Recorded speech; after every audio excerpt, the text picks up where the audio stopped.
Tocvan Ventures is a publicly traded early-stage natural resource company that is engaged in the acquisition, exploration, and, if warranted, development of those resources. And with me is the CEO, Brody Sutherland, to share with us about Tocvan. So great to have you here, and tell us about the company. Yeah, thanks, Jane, for having us. And really, we're a gold, silver exploration and development company. What we look to do is acquire assets that have a history behind them in terms of finding significant mineralization of this regard, gold and silver, taking that asset and going back and proving it up and turning it into a mineable resource. And that's our focus. We've started with one project in Sonora, Mexico, which has been very successful over the last couple of years. And we've now acquired another asset in Sonora. And our model is to take these projects that have had that past history but just didn't have the right team or not the right timing to go all the way, and take those and start to advance them towards production. And we think we've got a quality team that can get this done and create more value for our shareholders.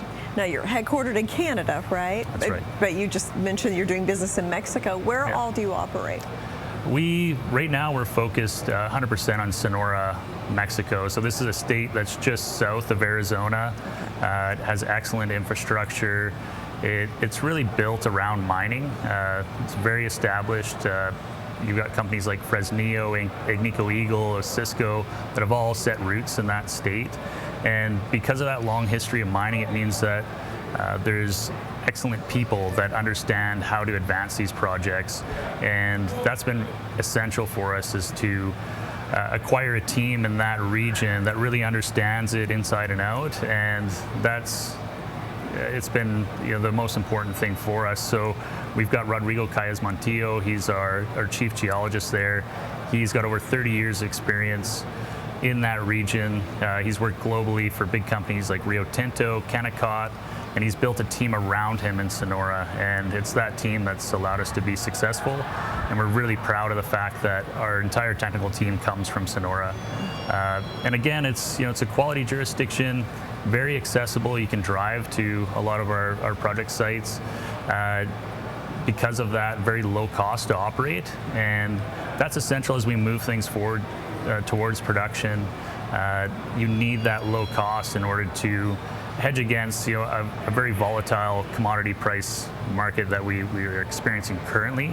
But we think this is definitely the place to be to become a near-term producer. Yeah. And talk to me about the management then in Canada. So we know a little bit about what's going on in Mexico, but yeah, absolutely. So, my background, I'm a geologist, so I know the technical side. I've worked in the industry for over 15 years, exploring for different types of deposits all over the world. I've spent a few years in the Amazon, been up in Alaska, and really, now that we've focused on Sonora, I couldn't really be any happier with that jurisdiction.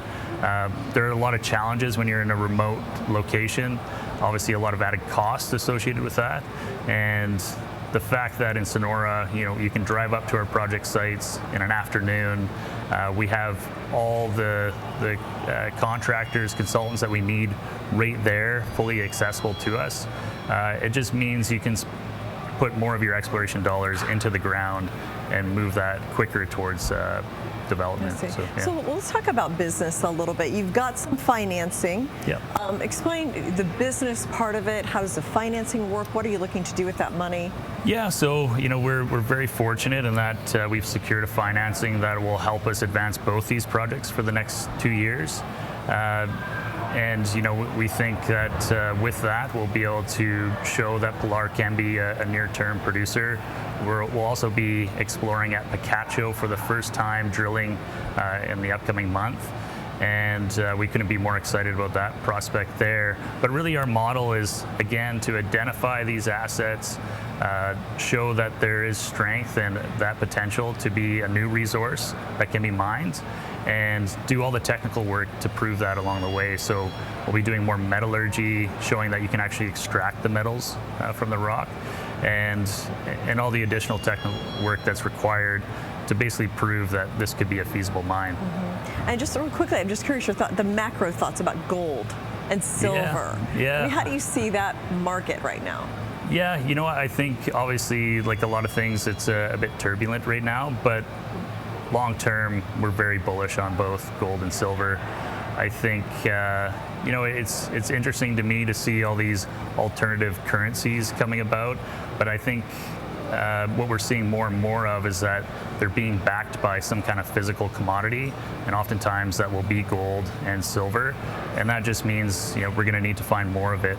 And to circle back on that, that's where we really come in. There's a finite amount of gold and silver on this planet. It's becoming more and more difficult to find it, and that's where our technical expertise come in and gets to work trying to identify those resources. Okay, thanks so much, Brody, for coming in. Thank you. Thanks, Jane.